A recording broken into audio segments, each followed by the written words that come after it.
এবার কলকাতা পুরসভার 57 নম্বর ওয়ার্ডের কাউন্সিলর জীবন সাহার সম্পত্তি নিয়ে প্রশ্ন তুলল বিজেপি। মঙ্গলবার সল্ট লেকে এনফোর্সমেন্ট ডিরেক্টরেটের অফিসে জীবন সাহার সম্পত্তি নিয়ে অভিযোগ জানান বিজেপির উত্তর কলকাতা জেলার নেতা মনোজ কুমার বর্মন। বিজেপির অভিযোগ, গত কয়েক বছরে 57 নম্বর ওয়ার্ডে মূলত মেট্রোপলিটন এলাকায় একের পর এক বেআইনি নির্মাণ থেকে কোটি কোটি কালো টাকা আত্মসাৎ করেছেন জীবন সাহা।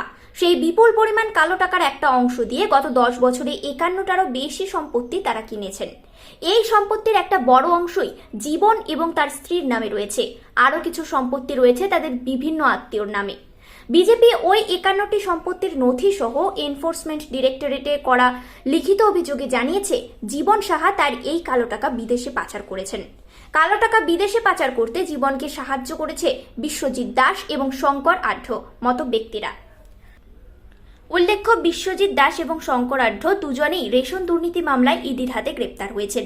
বিশ্বজিৎ দাসের মেট্রোপলিটন হাউজিং সোসাইটিতে 2টি ফ্ল্যাট রয়েছে। বিজেপির অভিযোগ, এই বিপুল কালো টাকার উৎস বেআইনি নির্মাণ। গোপাল সাহা এবং সঞ্জীব পোদ্দার নামে 2 প্রমোটারের নামও উল্লেখ করা হয়েছে এই অভিযোগে, যারা জীবনের সঙ্গী হিসেবে এই বেআইনি নির্মাণ করেছেন। এনফোর্সমেন্ট ডিরেক্টরেটের পক্ষ থেকে এই অভিযোগ গ্রহণ করা হয়েছে বলে অভিযোগকারী মনোজ বর্মনের দাবি। আমরা এসছি মূলত এনফোর্সমেন্ট ডিরেক্টরের কাছে একটা অভিযোগ করতে। সেই অভিযোগটা হচ্ছে 57 নম্বর ওয়ার্ডে মেট্রোপলিটন সহ পুরো 57 নম্বর ওয়ার্ড জুড়ে যে ইলিগাল কনস্ট্রাকশন তৈরি হচ্ছে, তার থেকে যে আয়ের উৎস, সেই আয়ের উৎস খুঁজে বার করার জন্য।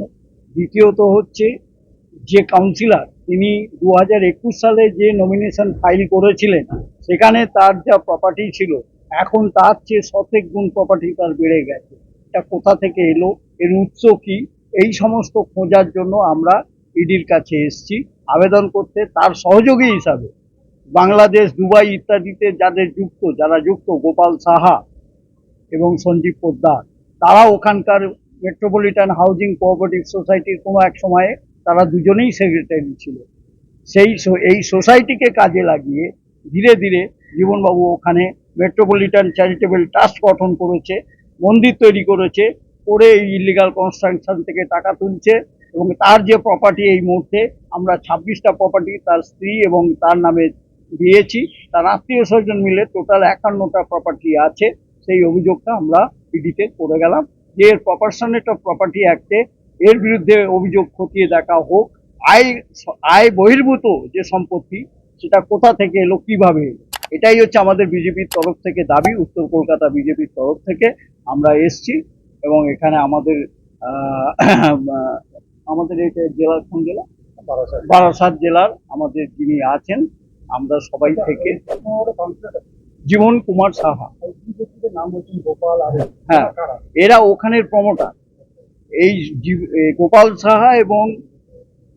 সাহা এবং এই যে সঞ্জীব পোদ্দার, এরা রিলেটেড হচ্ছে বিশ্বজিৎ দাস, শঙ্কর আঢ্য, যাদের অলরেডি ইডি গ্রেপ্তার করেছে, তাদের সঙ্গে এদের রিলেশন আছে।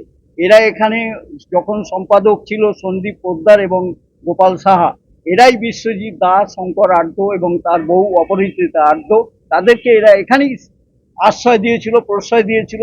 এবং তাই নয়, বিশ্বজিতের ওখানে মেট্রোপলিটনে ফ্ল্যাটও আছে, বাড়িও আছে। সেগুলো খোঁজ করার জন্য আমরা ইডিতে ডাইরেক্টর সাহেবকে বলে গেলাম। আমার নাম হচ্ছে মনোজ কুমার বর্মন, বাড়ি চিংড়িঘাটা ক্যান্সার।